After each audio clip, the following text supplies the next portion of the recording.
Secretary General, fellow delegates, ladies and gentlemen, it is a great honor to be here to address the topic of sustainable development. In many of our nations, especially developed countries, there is among our general population a genuine compassion towards those in need.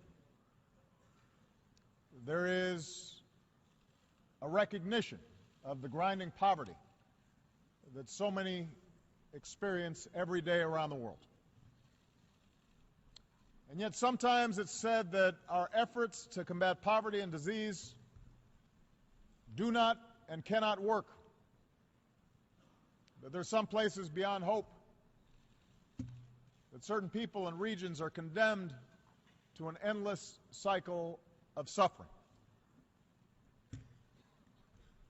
Here, today, we put those myths to rest. Today, we set aside the skepticism and we lift up the hope that is available to us through collective action. Because the world came together in an unprecedented effort, the global hunger rate has already been slashed. Tens of millions of more boys and girls are today in school. Prevention and treatment of measles and malaria and tuberculosis have saved nearly 60 million lives. HIV/AIDS infections and deaths have plummeted. And more than 1 billion people have lifted themselves up from extreme poverty. 1 billion. The entire world can take enormous pride in these historic achievements. And so let the skeptics and cynics know development works. Investing in public health works.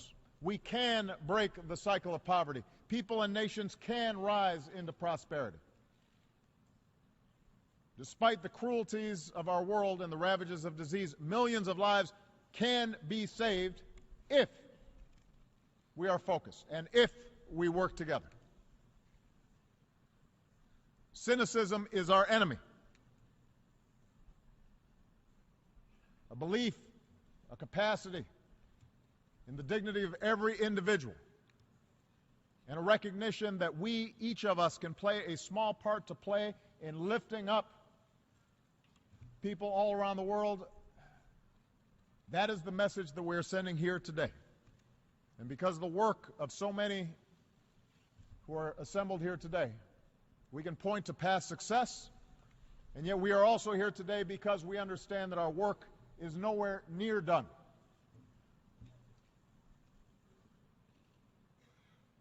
We can take pride in what we've accomplished, but we cannot be complacent. When 11 boys and girls die every single minute from preventable causes, we know we have more work to do. When hundreds of women die every single day just from having a baby, we know we have more work to do. When tens of millions of children are still not in school, when hundreds of millions of people have no clean water, no toilets, we have so much more to do. Right now, some 800 million men, women, and children are scraping by on less than $1.25 a day. Imagine that. Gripped by the ache of an empty. It is a profound injustice. It is literally a matter of life and death. And now, the world must act. We cannot leave people behind. And so today we commit ourselves to new sustainable development goals, including our goal of ending extreme poverty in our world. We do so understanding how difficult the task may be. We suffer no illusions of the challenges ahead. But we understand this is something that we must commit ourselves to. Because in doing so, we recognize that our most basic bond, our common humanity, compels us to act. An impoverished child in a distant slum or a neighborhood not that far from here is just as equal, just as worthy as any of our children, as any of us, as any head of government or leader in this great hall. We reaffirm that supporting development is not charity, but is instead one of the smartest investments we can make in our own future. After all, it is a lack of development, when people have no education and no jobs and no hope, a feeling that their basic human dignity is being violated, that helps fuel so much of the tensions and conflict and instability in our world. And I profoundly believe that many of the conflicts, the refugee crises, the military interventions over the years might have been avoided if nations had truly invested in the lives of their people, and if the wealthiest nations on earth were better partners in working with those that are trying to lift themselves up.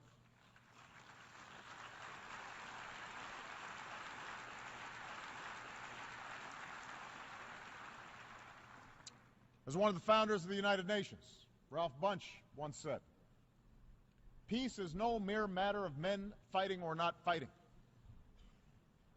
Peace, to have meaning, must be translated into bread or rice, shelter, health, and education." I'm here to say that in this work, the United States will continue to be your partner. 5 years ago, I pledged here that America would remain the global leader in development, and the United States government, in fact, remains the single largest donor of development assistance, including in global health. In times of crisis, from Ebola to Syria, we are the largest provider of humanitarian aid. In times of disaster and crisis, the world can count on the friendship and generosity of the American people. The question before us, though, as an international community, is how do we meet these new goals that we've set today? How can we do our work better? How can we stretch our resources and our funding more effectively? How can donor countries be smarter, and how can recipient countries do more with what they receive? We have to learn from the past to see where we succeeded so that we can duplicate that success, and to understand where we've fallen short and correct those shortcomings. And we start by understanding that this next chapter of development cannot fall victim to the old divides between developed nations and developing ones. Poverty, growing inequality exists in all of our nations, and all of our nations have work to do, and that includes here in the United States. That's why after a terrible recession, my administration has worked to keep millions of families from falling into poverty. That's why we've brought quality, affordable health care to more than 17 million Americans. Here in this country, the wealthiest nation on earth, we're still working every day to perfect our union and to be more equal and more just, and to treat the most vulnerable members of our society with value and concern. And that's why today I am committing the United States to achieving the Sustainable Development Goals. And as long as I am president,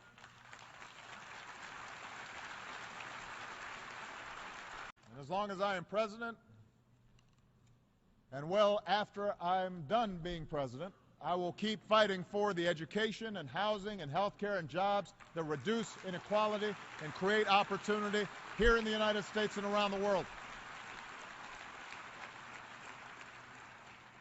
Because this is not just the job of politicians. There's work for all of us. Now, this next chapter of development cannot just be about what governments spend. It has to harness the unprecedented resources of our interconnected world. In just a few short years, in the areas of health and food security and energy, my administration has committed and helped mobilize more than $100 billion to promote development and save lives, more than $100 billion. And guided by the new consensus we reached in Addis, I'm calling on others to join us. More governments, more institutions, more businesses, more philanthropies, more NGOs, more faith communities, more citizens. We all need to step up with the will and the resources and the coordination to achieve our goals. This must be the work of the world.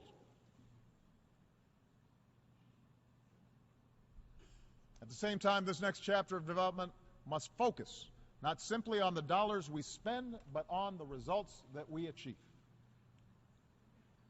And this demands new technologies and approaches, accountability, data, behavioral science, understanding that there's lessons that we have learned, best practices on how people actually live so that we can dramatically improve outcomes.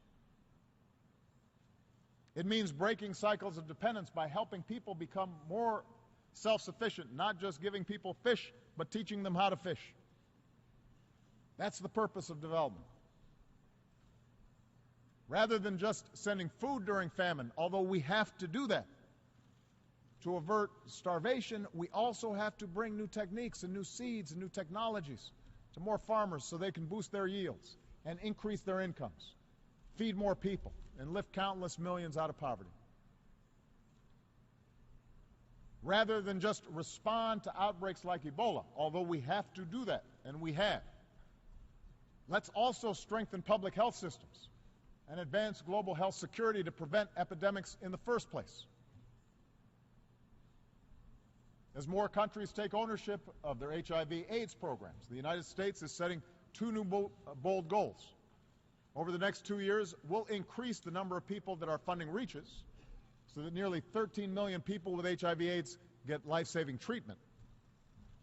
And we'll invest $300 million to help achieve a 40% reduction in new HIV infections among young women and girls in the hardest-hit areas of sub-Saharan Africa. And I believe we can do that. The first AIDS-free generation.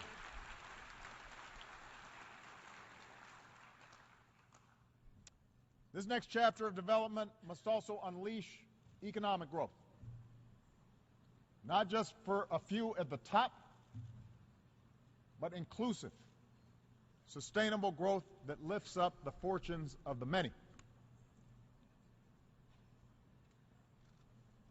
We know the ingredients for creating jobs and opportunity. They are not a secret. So let's embrace reforms that attract trade and investment to areas that are in need of investment and in need of trade. Let's trade and build more together. Make it easier for developing countries to sell more of their goods around the world. And let's invest in our greatest resource, our people, their education, their skills. Let's invest in innovative entrepreneurs, the striving young people who embrace new technology and are starting businesses and can ignite new industries that change the world. I have met young people on every continent, and they can lead the way if we give them the tools they need. Our new development goals are ambitious, but thanks to the good work of many of you, they are achievable if we work together, if we meet our responsibilities to each other. I believe that. The progress of recent years gives us hope. We know what works. We know how to do this. But perhaps because this is now my 7th year of addressing the General Assembly, I tend to be more blunt. Along with the gray hair, I'm becoming more likely to speak my mind. So indulge me when I say that we will never achieve our goals if we do not squarely confront several insidious threats to the dignity and well-being of people around the world. No matter how much hard work is done by development agencies, no no matter how large the donations and commitments that are made by donor countries, if we don't take care of some other elements of development, we will not meet the goals that we've set. Number one, development is threatened by bad governance. Today we affirm what we know to be true from decades of experience. Development and economic growth that is truly sustainable and inclusive depends on governments and institutions that care about their people, that are accountable, that respect human rights and deliver justice for everybody and not just some. So in the face of corruption that siphons billions away from schools and hospitals and infrastructure into foreign bank accounts, governments have to embrace transparency and open government and rule of law. And combating illicit finance must be a global effort because it is part of our development effort. And citizens and civil society groups must be free to organize and speak their mind and work for progress, because that's how countries develop. That's how countries succeed. Development is also threatened by inequality. And this is a political debate that we have in this country. So I just want to be clear, this is not something from which the United States is immune to. Every country has to grapple with this issue. The wealthiest and most powerful in our societies oftentimes like to keep things as they are. And they often have disproportionate political influence. When poor children are more likely to get sick and die than children in wealthier neighborhoods just across town, when rural families are more likely to go without clean water, when ethnic and religious minorities, or people with disabilities, or people of different sexual orientations are discriminated against or can't access education and opportunity, that holds all of us back. And so in all of our countries, we have to invest in the interventions that allow us to reach more people, because no one should be left behind just because of where they live or what they look like. Development is threatened by old attitudes, especially those that deny rights and opportunity to women. In too many places, girls are less likely to be in school than boys. Globally, women are less likely to have a job than men and are more likely to live in poverty. And I've said this before, and I will keep repeating it. One of the best indicators of whether a country will succeed is how it treats its women.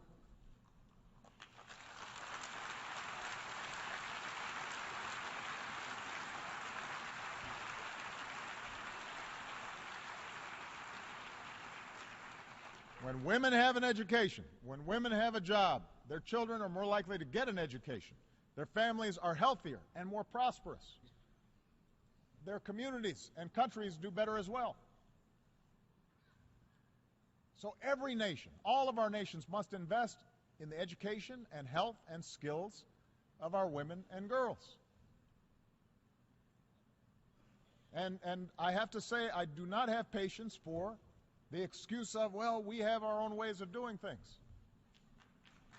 I understand.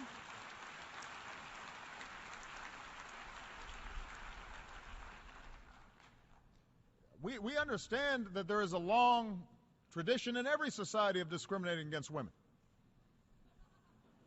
But that's not an excuse for